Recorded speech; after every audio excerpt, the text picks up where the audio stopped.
GLAAD is an incredibly important organization. They have been key in fighting for the acceptance and the inclusion and visibility of LGBTQ people for a while now. You know, if I look back on the 10 years that I've been in the business, things were vastly different 10 years ago, and GLAAD's been a huge part of making sure that the conversation includes us. I'm really grateful to them for that. I think that we're in an era right now where identity is the wave. We're all, no matter who you are, we're all trying to define and to champion each other's identity.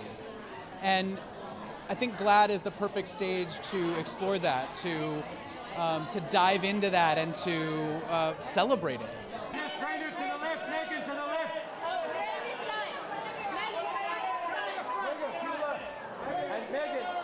Trainer to the left, please.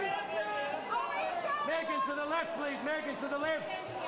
I mean, I remember my first like Atlanta Pride or some show I did where I was like, whoa, this crowd loves me. Like they were the kindest crowd and the loudest crowd and the most supportive.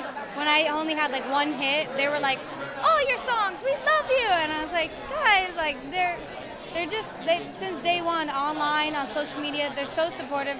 And they really carried my career, and especially with my sassy songs, they're right there with me.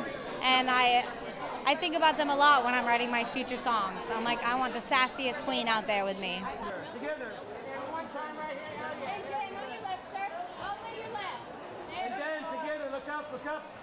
Dan, right here together.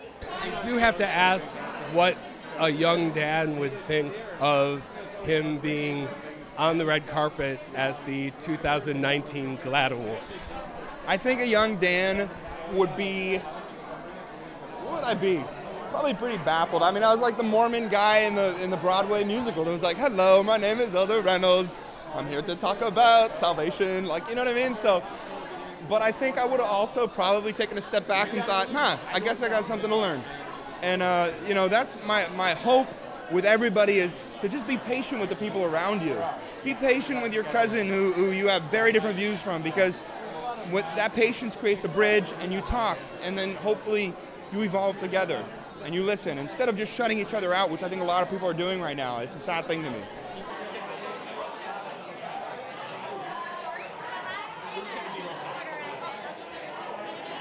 I'm a big proponent of 99% of law enforcement is doing the very best job they can and doing a really good job to make sure that all of the pieces fall into place perfectly so that justice can be served, because if they don't, justice isn't.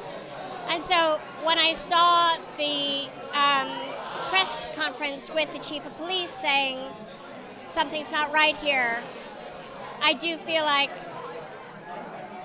that gets folded into my narrative as well, into my thought processes. I want to consider his point of view too. I think it's very complicated, and I don't feel like we're being told the whole story. Do you have a name?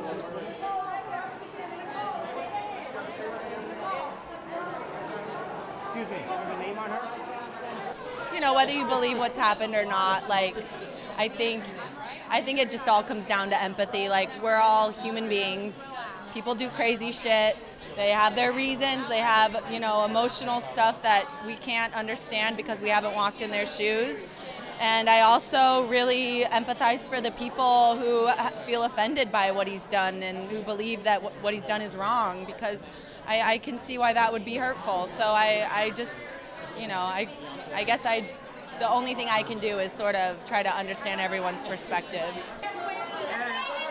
Ladies, right here, please. Ladies, together. Megan, together. Look up, look up. The one with the explosives out the head.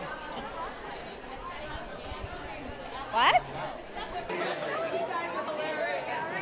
You are.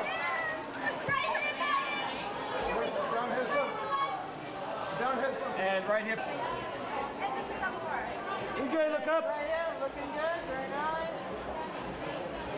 Hey, play your high, please. Nick. Nick.